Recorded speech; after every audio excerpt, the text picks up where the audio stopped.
औज़ुबिल्लाहि समील अलीम मिनश शैतानिर रजीम बिस्मिल्लाहिर रहमानिर रहीम। दोस्तों और साथियों, जैसा कि आप सब जानते हैं कि इस वक्त पूरी दुनिया के साथ पाकिस्तान भी कोरोना की वबा में मुब्तला है और बुरी तरह से घिरा हुआ है। लॉकडाउन मज़ीद सख्त हो रहा है और मरीज़ों के इजाफे की इत्तलात है। आज की ये वीडियो बहुत अहम आगाही के लिए है, बहुत अहम इसके मौजू पर बात की जा रही है। तो मैं ये तवक्का करूँगा अपने सामीन से, सुनने वालों से, देखने वालों के से कि इस वीडियो को मुकम्मल देखें। दोस्तों और साथियों, आज से 1400 साल पहले जब रसूल करीम सल्लल्लाहु अलैहि वसल्लम ने हिजरत फरमाई और मदीना मुनव्वरा में आप तशरीफ़ ले गए, तो वहाँ आपने सूद को जो है वो गैर शरई अमल करार दिया और उसकी ममानियत फरमाई। जैसे से कुरान में जैसा कि फरमाया गया कि सूद अल्लाह से खुली जंग है। तो जनाब, सूद जो है वो एक ऐसी बीमारी है, सूद भी एक बीमारी है, मैं आपको ये बताऊं, सूद भी एक बीमारी है और ये खुली जंग है। किसके साथ? रब के साथ। जो कौन कर रहा है? उसकी मखलूक। क्या मखलूक अपने रब से जंग कर सकती है? कतान नहीं, कतान नहीं, ऐसा बिल्कुल नहीं हो सकता। मगर आगे बढ़कर ये देखा गया कि वो यहूदी इस्तिसाली ताकतें किस तरीके से दुनिया पर हावी हुई। पिछले 100 साल के दौरान मुल्की और दुनियावी जो मुआशी निज़ाम है उनको सूद ने किस तरह से जकड़ा और आइंदा आने में वाले वक्त में आलिम इस्लाम को इसकी वजह से किन मुश्किलात की तरफ जाना होगा, आज इस पर थोड़ी सी गुफ्तगू हम करते हैं। आज से थोड़ा सा पहले की तरफ हम जाएं तो क्या होता था कि लोगों के पास जो चीज़ें मौजूद होती थी वो दूसरों को देकर उसके बदले दूसरी चीज़ें ले लिया करते थे। लेकिन आगे चल के मामलात लेन देन के सिक्कों और करेंसी के मामला शुरू हुए। सोने चांदी के सिक्कों का दौर आया और फिर देखते ही देखते सोने चांदी का दौर ख़त्म होकर पेपर करेंसी में बदल गया। पेपर करेंसी यानी ये जो रुपया, ये जो डॉलर जो हम नोटों की शक्लों में देखते हैं, इसे कहते हैं। पाकिस्तान में अगर हम करेंसी की बात करें तो हमारी करेंसी बहुत ज़्यादा डी वैल्यू हो चुकी है, बहुत ज़्यादा। और इसकी वजह क्या है? इसकी वजह जो है वो बेसिकली ये है कि जो सोना स्टेट बैंक में रखा जाता है उसकी निस्बतन ज़्यादा तादाद के अंदर नोटों को छाप दिया जाता है।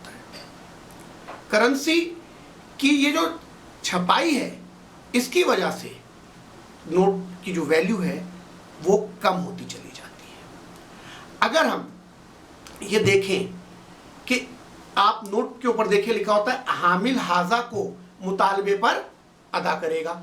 इसके मतलब क्या है कि जब हम ये नोट लेकर स्टेट बैंक के पास जाएं और उससे कहें भाई इस नोट के बदले हमें आप सोना दे दें, तो आप यकीन करेंगे कि जो टोटल नोट हम लोगों के हाथों में हैं करेंसी के, इसका सिर्फ 20% का ही सोना वो स्टेट बैंक दे पाएगा। इससे ज़्यादा उसके पास सोना ही नहीं है। मतलब वो 80% जो नोट बाकी बचेंगे उनका क्या होगा? वो रद्दी की टोकरी में जाएंगे, यानी वो रद्दी है और कुछ नहीं। दूसरी जंग अजीम के बाद क्या हुआ कि दूसरे जंग अजीम के बाद लोग लकड़ी को जलाने की जगह नोटों को जलाते थे। क्यों? इसलिए कि लकड़ी की कीमत नोटों की कीमत से ज़्यादा हो चुकी थी। इस वजह से नोटों को वो जलाते थे। आज गुर्बत का और इफलास का जो आलम है, इसकी जिम्मेदारी इन पेपर करेंसी नोटों और उस पर दिए जाने वाला सूद है। जी हाँ, सूद यानी रब से जंग। दुनिया को आज मैं एक और अहम बात बताऊं, और मुझे ये बात बताते हुए एक मामला इस तरह सा है कि आप लोगों को हैरत होगी कि जो टोटल डॉलर्स हैं जो दुनिया में टोटल डॉलर्स, आपको ये पता है नोटों की शक्ल में सिर्फ उसका 3% छापा गया है। सिर्फ 3%। कितना? 3%। बाकी 97% का है जी वो कंप्यूटर की हार्ड डिस्क में मौजूद है। कहां पर मौजूद है? कंप्यूटर की हार्ड डिस्क के अंदर। अब होता क्या है, जब हम IMF से कर्ज मांगते हैं तो हमें वहां से ट्रांजैक्शन की शक्ल में कोई नोट यहाँ नहीं मिल जाते, करेंसी नहीं मिल जाती, बल्कि एक ट्रांजैक्शन एक अकाउंट से दूसरे अकाउंट पे की जाती है और पेपर की शक्ल में नहीं, वो सिर्फ एक कंप्यूटर की ट्रांजैक्शन होती है जो एक हार्ड डिस्क से दूसरे हार्ड डिस्क पे कन्वर्ट हो जाती है। बस आज कोई भी मुल्क सोने और चांदी के सिक्के नहीं जारी कर सकता, नहीं जारी कर सकता। अगर वो ऐसा करेगा तो IMF और वर्ल्ड बैंक उसे कर्जा नहीं देंगे, उसे कर्जा बिल्कुल नहीं मिलेगा। आपको एक और बात बताऊं कि अमेरिका समेत कई ममालिक के सरबराहान ने कोशिश की कि वो सोने चांदी के सिक्के जारी करें, लेकिन क्या हुआ, उनके मर्डर हो गए, उनके कत्ल हो गए। यानी ये इतना बड़ा माफिया, इतना बड़ा इस्तेसाली तबका है जो इन तमाम चीज़ों पर हावी है। और आपको एक बात और पता है, बिल्कुल पता होगी, यकीनन पता होगी, सामईन को ये बात बिल्कुल जानते होंगे कि जो हमारा डॉलर है उसको छापने की जो जिम्मेदारी है वो भी एक यहूदी कंपनी निभाती है। जी, जो सरकारी करेंसी है अमेरिका की, उसको एक यहूदी प्राइवेट कंपनी जो है उसको छापती है, उसकी निगरानी करती है, उस फंड को देखती है कि कब कितना छपना चाहिए। तो जनाब ये कैफियत है इस वक्त वर्ल्ड की। अब होता क्या है, आप ये देखें कि जब IMF से हम कर्जा लेते हैं तो सबसे पहले वो हमसे बात करता है प्राइवेटाइजेशन की, प्राइवेटाइजेशन की। और जब इस प्राइवेटाइजेशन की बात होती है तो क्यों की जाती है कि ताकि वो इदारे जो आवाम को सहूलतें फराहम करते हैं, आवाम को सहूलतें देते हैं, उन इदारों को क्या किया जाए, प्राइवेट कर दिया जाए, उन पर एक ताजिर या एक बिजनेसमैन के हवाले कर दिया जाए जो सिर्फ अपने बिजनेस की परवाह करेगा, जिसको सिर्फ अपने बिजनेस की परवाह होगी, अवामुन्नास के मफाद की परवाह नहीं होगी। लेकिन हुकूमत के कंट्रोल में अगर कोई इदारा होता है तो वो अपनी आवाम की बहबूद के लिए काम करता है। तो जब आप बिजली के इदारे, गैस के इदारे, यानी वो इदारे जो माशी हब यानी आवाम को सहूलियात फराहम करें, सारिफ तक उनकी ज़रूरियात पहुंचाते हैं, उन इदारों को जब आप प्राइवेटाइज कर देते हैं तो वो इदारे उन सारिफ का खून निचोड़ते हैं, खून निचोड़ लेते हैं जनाब। तो IMF ये शर्तें लगाता है। उसके बाद प्राइवेटाइजेशन के हवाले से मैंने ये बात की, इसके ऊपर हम एक लंबी अलग एक वीडियो बनाएंगे, एक बड़ी बात बताएंगे आपको। इसके बाद मैं आपको ये बताता जाऊं कि इस वक्त ये वबा, अब यहाँ तक तो बात आपकी समझ में आ गई कि जी जनाब करेंसी का मामला क्या है। अब यहाँ तक इतना इस्तेसाल होने के बाद भी, अब कोरोना के बाद हो सकता है कि इस वक्त सिविल वॉर्स की शक्ल इख्तियार हो जाए, लोग आपस में लड़ने लग जाएं। जब ये लोग आपस में लड़ेंगे उसके नतीजे में आलमी जंग पैदा होने का खतरा है।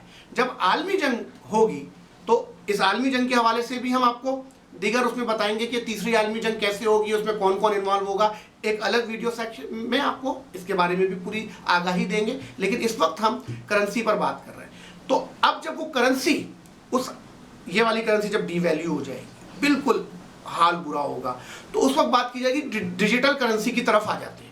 अब डिजिटल करेंसी दो शक्लों में है। एक कौन सी, क्रिप्टो करेंसी, जिसमें आपने बिटकॉइन का नाम सुना होगा, पाकिस्तान में एक वन कॉइन भी चल रहा था, इसके अलावा मुख्तलिफ कॉइन्स पूरी दुनिया में है। हमारा एक पड़ोसी मुल्क भी आधे से ज़्यादा उसकी इकनॉमी इस क्रिप्टो करेंसी की वजह से मुश्किलात का शिकार हो चुकी है। तो एक तो ये क्रिप्टो करेंसी वाला मामला है। दूसरा ये जो ATM का प्लास्टिक करेंसी है, डिजिटल, यानी आपके पेमेंट जो है अकाउंट्स में आपके हाथ में नहीं है, आप उस पेपर, उस कार्ड के जरिए, उस प्लास्टिक कार्ड के जरिए अपने आप को की दौलत को निगरानी कर रहे हैं। अब जब आप उन साजिशियों के खिलाफ आवाज बुलंद करेंगे या उनके मकासद के ऊपर पूरा नहीं उतरेंगे तो वो आपकी दौलत को पर कब्जा कर लेंगे। और वैसे ही आपकी दौलत उनके पास से, आप समझते हैं पैसा जिसके पास, तो पैसे से पैसा बनता है, तो पैसा तो आपके पास नहीं है, तो आपके पास क्या है, आपके पास या तो प्लास्टिक कार्ड मौजूद है या कंप्यूटर पे वो उसका डेटा मौजूद है, आपके जेब के अंदर दौलत नहीं है। तो अब ये इतनी इस साजिश की तरफ आ जाएंगे कि आपकी जो दौलत होगी वो उनके पास, उनकी हार्ड डिस्क के अंदर पहुंच जाएगी और आप कहाँ होंगे, आप खाली हाथ होंगे।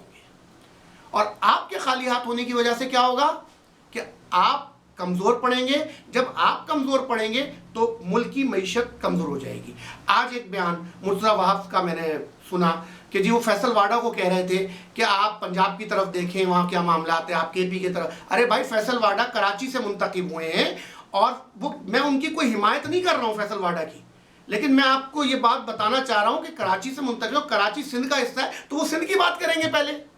पहले सिंध की बात करेंगे और आप एक सिंध के जिम्मेदार होने की हैसियत से उनके सवाल का जवाब दीजिए।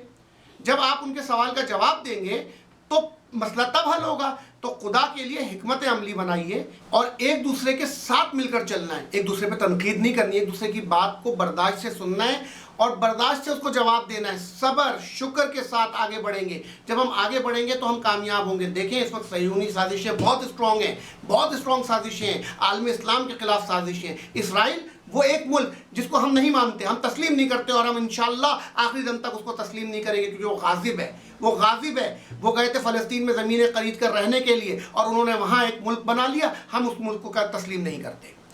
आपने यकीनन आगे के मामलात पर नज़र रखी हुई होगी, आपके पास भी तमाम इंफॉर्मेशन मौजूद होंगी, उस पर हिकमत अमली को वाज़े कीजिए। आपकी हिकमत अमली अगर दीन के लिए होगी, मुल्क के लिए होगी और यहाँ की गरीब आवाम की होगी, हम सब आपके साथ हैं। ये पूरी गरीब आवाम आपके साथ होगी, चाहे सिंध गवर्नमेंट हो चाहे वफाकी गवर्नमेंट हो। आप सबको एक पेश पे आना होगा, आपको साबित करना होगा कि आप आवाम के लिए, आप आलिम इस्लाम के लिए, आप पाकिस्तान के लिए काम कर रहे हैं। आप आलिम इस्लाम के लिए लीडरशिप अपनाएंगे, आप आलिम इस्लाम के लिए लीडरशिप अपनाएं। आप जान लीजिए 1947 में पाकिस्तान वजूद में आया था। उसके बाद इसराइल ने अपना ऐलान किया 1948 में। आपको पाकिस्तान अता हुआ, पाकिस्तान ने लीडरशिप करनी है आलिम इस्लाम की और इस इसराइल को निस्तो नाबूद करना है। सोच लीजिए, समझ लीजिए, आप ही निस्तो नाबूद कर सकते हैं। कब? जब हम सब एक होंगे। हमारे सियासतदान, हमारे ब्यूरोक्रेट्स, हमारी फौज, हमारी आवाम, जब हम सब एक होंगे, हम पूरे आलम इस्लाम की नुमाइंदगी करेंगे। आज यकीन मानिए आइंदा आने वाली जो आलमी जंग है वो इन मज़हबों की बुनियादों पर है और ये मज़हबी बुनियाद सह्यूनी और आलम इस्लाम के दरमियान होगी। और तो हमने क्या करना है, ये आपने हिकमत अमली बनानी है। इस वक्त आप लीडरशिप पर है मुल्क की। आप लोग एक दूसरे के ऊपर बयानबाजियां बंद कीजिए। अगर वो आपको कोई बात पूछ रहे हैं आप उनको बताइए। अगर वो आप पे तनकीद कर रहे हैं तो उस तनकीद के ऊपर तामीर कर दीजिए। तनकीद को बराए तनकीद मत कीजिए, तकरीब मत कीजिए, बल्कि उस पर तामीर कीजिए। उनको बताइए कि सिंध ने ये काम किया, पंजाब ने ये काम किया, KPK ने ये काम किया। हम सब एक हैं, हमें एक होना है। सिंध कोई अलग नहीं है, पाकिस्तान का सूबा है। जैसे आपको बुरा लगता है ना जब हम कहते हैं कराची सिंध का हिस्सा, तो आप कहते हैं कराची सिंध का हिस्सा है, तो इसी तरह सिंध भी पाकिस्तान का हिस्सा है। हम एक हैं, हमें एक होना होगा। पाकिस्तान जिंदाबाद।